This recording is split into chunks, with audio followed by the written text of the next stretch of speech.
everybody. Welcome to our next Sentinel story. We have Miss Dahl here. Hello.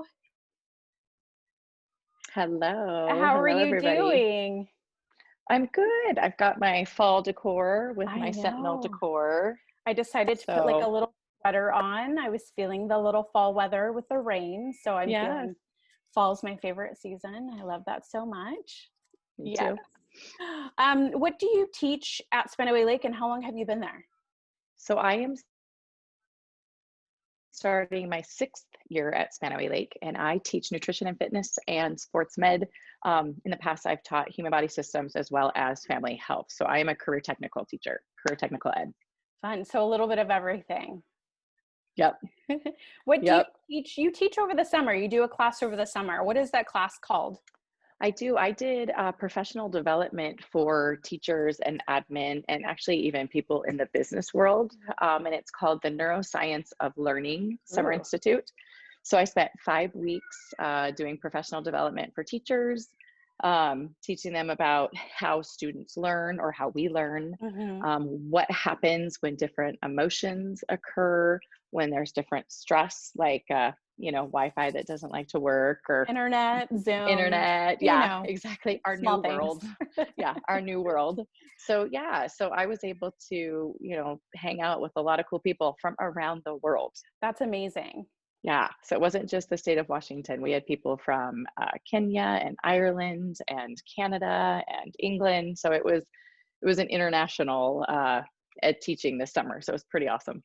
So if you could sum up just like for a little tidbit for whoever's going to view your video here, what was the main topic? I know that we've talked, you did a little professional development in our building before, and you've talked about amygdala hijack. Did I say it right? Yeah, that's perfect. Amygdala hijack. Yeah. So your amygdala is deep, deep inside of your brain on both sides. So there's 2 of them, and they're in charge of your fight, flight, or freeze. Most people are pretty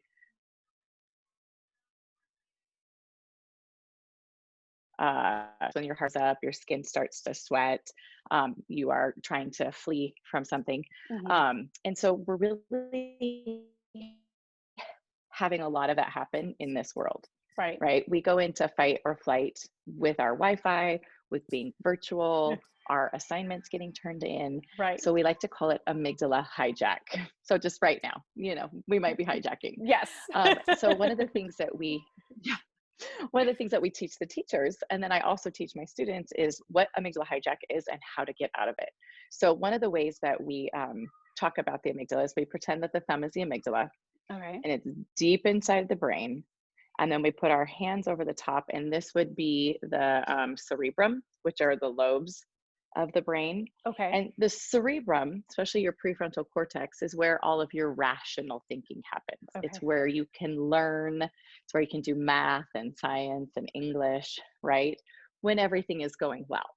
Now, what happens is you start to lose internet, you didn't get your Zoom link, you overslept, you whatever, right? And you start to kind of flip your lid. So you go into amygdala hijack. And so what that means is you're no longer in that rational place. You are no longer able to absorb information. The only thing your body can think of is, I'm in danger. I'm in danger here. And so that happens in our 21st century skill, not like it did 100 years ago if we were in danger from, the wild animals that live in our vicinity. Now we're in danger because of technology, because of they might look into my home, or they might hear my siblings or whatever. So we see that amygdala hijack, more often. And so what we tried to teach the teachers is how to bring them back into using their cerebrum and their frontal lobe. And we did that through deep breathing, taking mindfulness moments. Of course, exercise is the number one way to get you back in, and being the fitness teacher at Spenaway Lake High School. You. Yeah, it's my number one. But it's just teaching kids why they flip. And then they have some ownership over it, and then they have some language behind the fact that this is real. My neurotransmitters are unbalanced, and so we educators are trying to find ways to help our students balance their neurotransmitters. And that's been our big focus as we started our new virtual school year. So Great. it's And pretty great. each person has a Yeah. different way of like dealing and coming out of amygdala hijack. Oh Yeah. my Yep. gosh, that's a Yeah. fun tongue twister that I It need is to that say over fun. and over again. Yeah. I know you're like fitness queen. You are amazing. I love the energy that you have. You're fitness queen. I know you do some other fitness things. I'm like 100%. I have like apps on my phone. I'm like the mindfulness person Yes. and have Yes. some mindfulness things on my YouTube channel. So like calming down, like after we do this interview and our internet things, I'll probably be doing some deep breathing to come out of the Yes. Yes. And I amygdala will be, hijack. yeah, I'll be going and teaching a Tabata class. So I'll go work Oh, out. then you're gonna work out. So we're gonna take care of ourselves, definitely. Yeah. So tell me about some celebrations so far this year. I know we've kind of been nitpicking over the internet and Wi-Fi, but what are some celebrations you have this year? Um, honestly, one of the biggest celebrations I have in my virtual classroom is I asked the kids to reflect on this amygdala hijack. I taught them all about this and the reticular activating system, and which is a filter. And I taught them. I spent 2 weeks in all my classes teaching them about their brain and how they learned. And the most beautiful part for me has been that they can recognize and they reflect. Mm, And in their other classes, they've even been like sending me little chats saying, I totally get now why. yes. Yeah, such a celebration. Why this is such a hard thing. The reticular activating system is a filter and it's where thoughts become things. Hmm. And so if a student thinks they're bad at math, they're going to be bad at math, Right. and so them being able to see that that's a stinking thinking kind of a thing, it's been just a really cool um, moment for me as a teacher because I've taught this every year, Mhm. but I almost feel like here it's even better because they're really safe in their own environment. They're not looking around at each other like, what?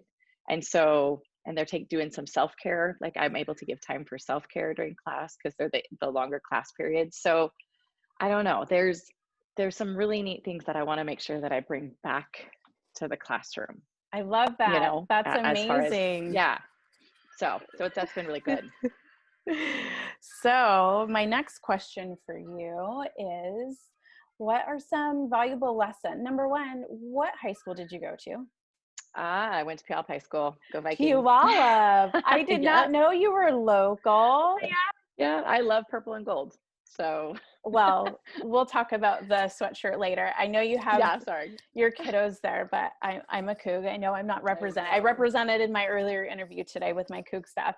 I should have known better that I should have worn Coug stuff for this interview than the other. But so a Viking, I love that. And so what are some lessons that you learned that you that resonate with you? So from bad or good experiences, like what were your takeaways from high school? Okay, so you did freeze, so I'm going to ask you to Oh, repeat it if that's okay. yeah, no, that's no problem. What were some things that you learned from high school, some valuable lessons and takeaways from either good experiences or bad experiences? What were some of your takeaways from high school? So I'll start with the positive. I was super, super involved in high school. I've always kind of had this outgoing personality. I was a cheerleader. I know my students are always shocked by that. When I jump into I was too for a yeah, year. when I jump into my high kicks or do whatever I do, they're always like, okay, Miss Dahl. And that's in the middle of class, by the way. So I was super involved. But the thing is I was super involved for two reasons. One reason is because I just like to be busy and I like to do things and I like to belong. The second was because I was actually super insecure. And so a lot of people didn't realize how my being so involved and Mm, so gregarious was actually masking how insecure and how um, much I cared what people thought, almost to my detriment. yeah. And so that's one of those things in high school where I can see both sides. Like I can see the super, super involved kids because they want to be involved and they want to get into a good school or they whatever.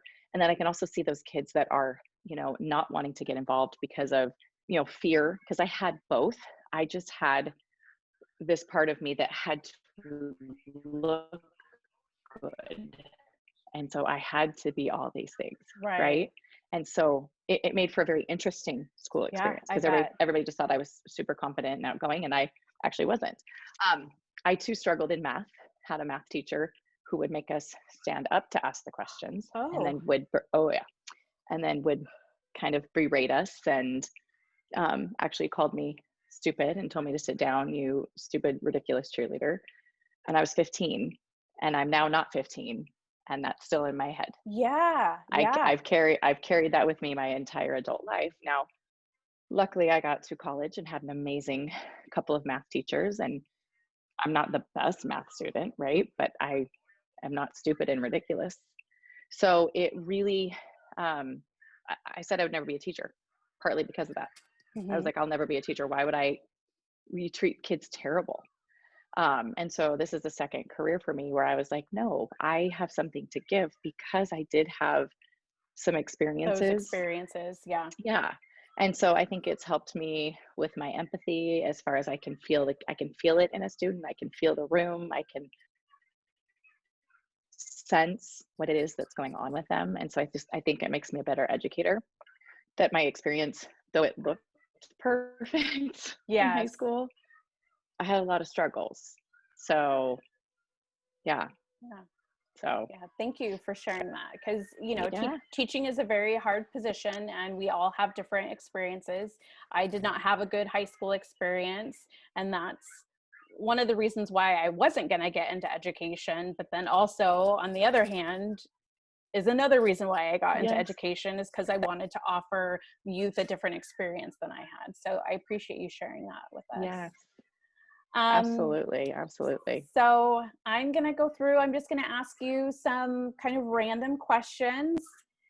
And a popular question that kind of comes up: an animal I am most like is? Oh my gosh. Well, usually they say I'm literally Animal from the Muppets, like the drummer. Oh my gosh. Red hair and the just like the constant go, go, go, go, go, go, go, go, go. Yeah. So I've never ever thought of myself as like an actual, like what animal I would be like. Okay. Because I mean, one that's just crazy active, and there's so many. I mean, I know. So I don't know. That's a hard one for me. That is a hard one. I'm going to think about this one, though. My students will tell me sometimes I'm like Animal from the Muppets. So okay. I like that one. I like that. But I'm going to think of something. See, now it's like my mission to figure something out for you. Okay. So I like it. I use my strengths when? Well, I mean, I feel like I use my strengths daily. I definitely have an empathetic spirit as far as I can feel. I was actually, the interview before this was with a student who graduated 5 years ago. And that was one of the things he was telling me is, part of what my gifting was as a teacher was my ability to connect and ability to see beyond that I'm fine. When students tell me I'm fine, I can see beyond that because I can kind of feel their energy. So yes, 100%. I think that that's a strength, and especially, and that's what's hard for me right now. That's what's hard for me in the virtual world, because I can kind of sense, but I can't. And so that's really, that's what's the hardest thing for me, is not being in the space with the kiddos. Right. I accept others' differences by? Asking questions. That's something that I always thought of myself as somebody who accepted differences, but I kind of just did it blindly. And so I feel like in the last, especially as I've gotten older, just being able to have dialogue with people, to understand, because we only know our narrative. Right. And if we don't seek the knowledge to learn another person's narrative, then how do we ever, you can't make a judgment. You can't. Yeah. No.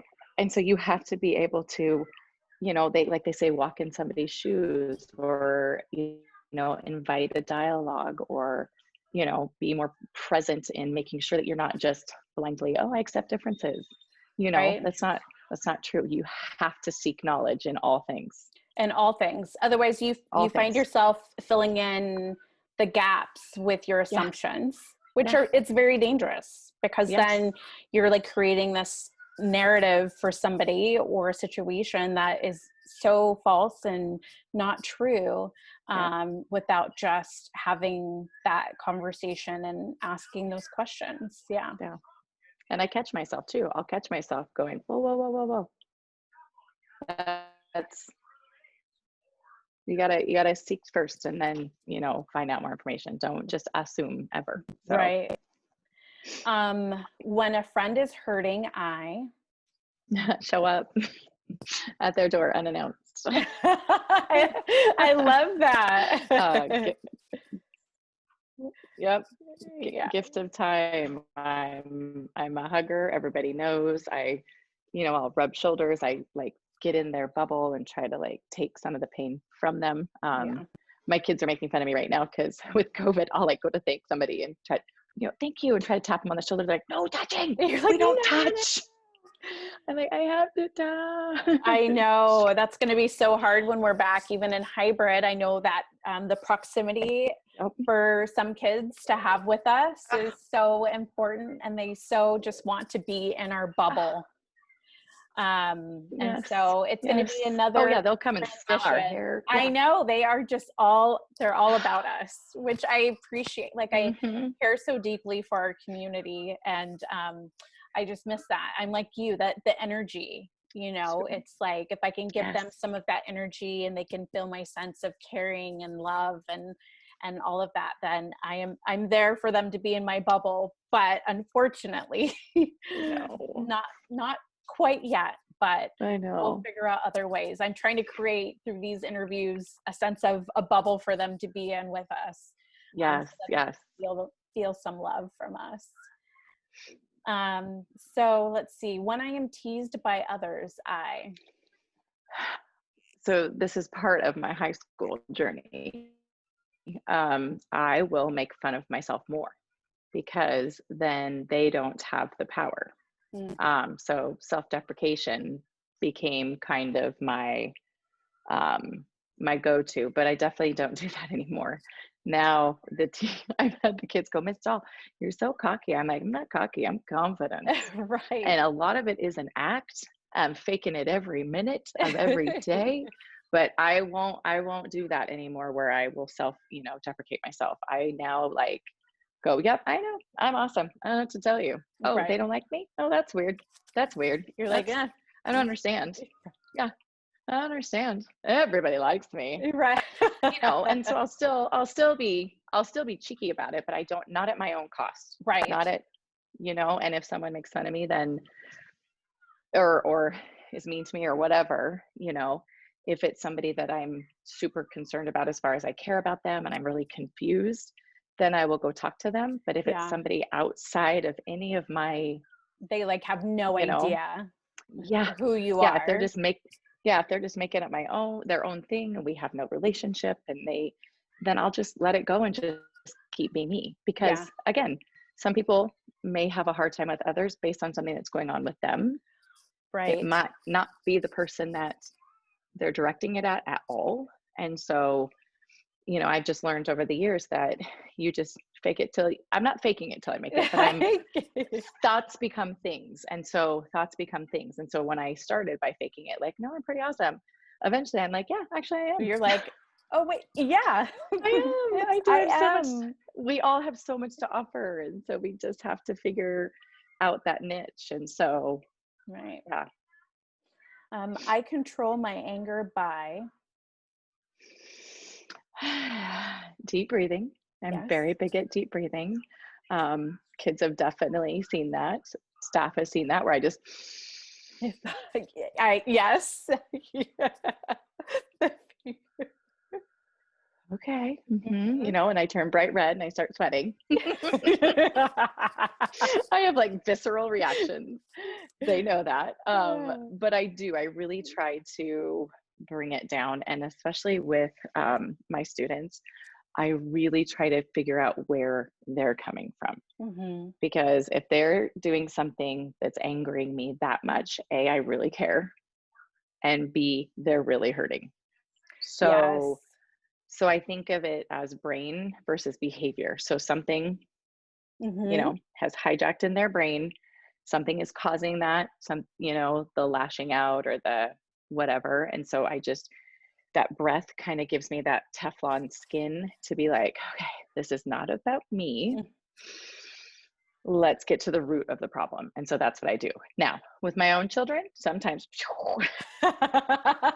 Yes. we're not as patient with our own children as we are with our children at school. I know. Yeah.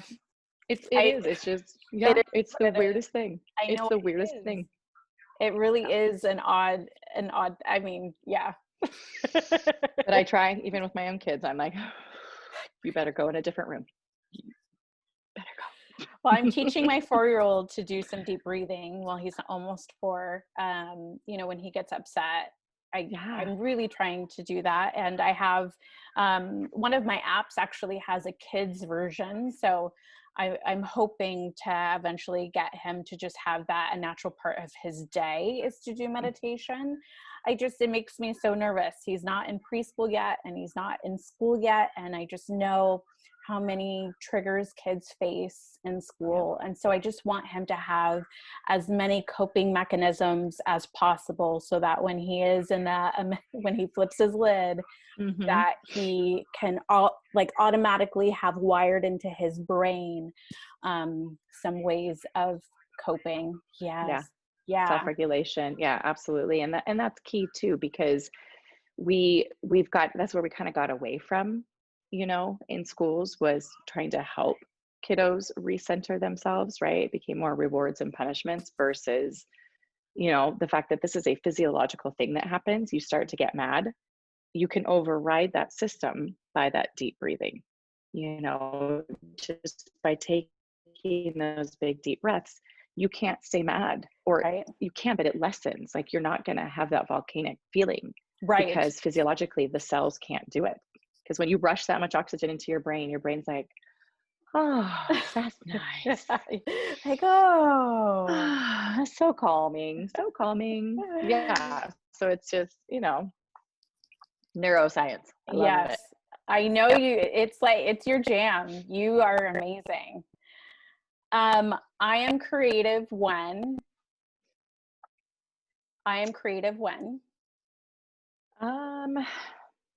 It's funny. That's another place where I'm kind of hard on myself. I don't think I'm super creative. And then I come up with really cool things. So I am Yeah. creative. I'm creative on the fly. Okay. So I have to be kind of in the moment sometimes. So I've done some really cool lessons where I'm like, I had to record this because I will never remember what we just did. Yeah. But if I sat critical, be cool things. So that's my best creative, is when I'm like, they're not getting my content. What could I do different? And then boom, next thing you know, we're outside in the tennis courts and we're doing Right. a heart box out of the tennis courts, and we're moving our bodies and we're doing stuff. And it just comes to me, so. It's because you're not over analyzing what you're Mhm. doing. Yeah. You're kind of just going with your gut and Yeah. your heart and like Yeah. picking up the energy, and you're like, let's do it. And Yeah. that's your best work. Yeah. Because it becomes about them, because they're giving me that, like, I don't get this. And I'm Yeah. like, okay, hold on. Let's try a new way. And then I think what's valuable in that too is that it shows the kiddos that we don't just keep trying to shove that square peg into a round hole. Like, well, why Over and aren't you getting over. this? You should be Right. getting this. This is right there. Well, yeah. And just keep saying it and showing them that we can turn on a dime and be like, let's try something else. Yes. you Like, know? please. Yeah. So that's when I'm most creative, Right. is when I don't know what else to do.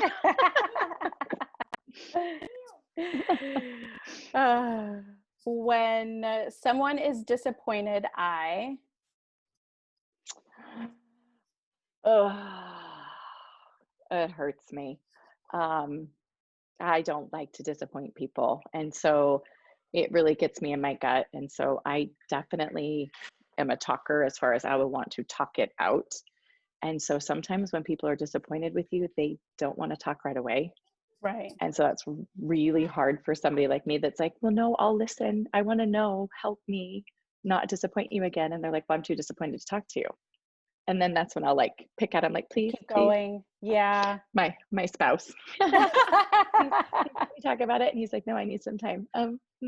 Please, please, So I'm learning to be able to make sure that I apologize. I did not mean to disappoint you. When you are ready, will you help me to not do that again? And Yeah. then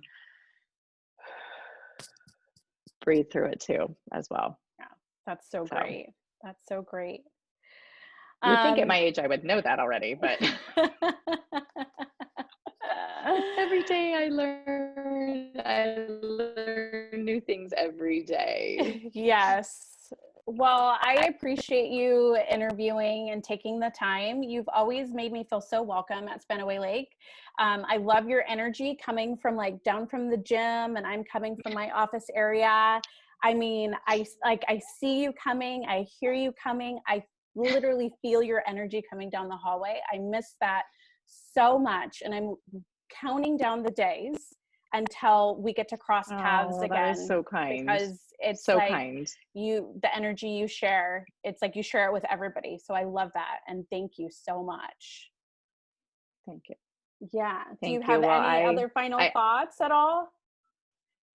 just that I absolutely love my job. And like I said, I never wanted to go into education, and I can't even imagine, and I can't imagine anywhere but Spanaway Lake. Like I Right. love our community. I love our students. I love our staff. I mean, it's just a blessing every day to get to work with all of you. And so I'm just super, super blessed. Mm, mm. All right. I love you, Mrs. Dahl, and we will see I each love other you. soon. Mwah, mwah. Yes. All right. Bye, dear.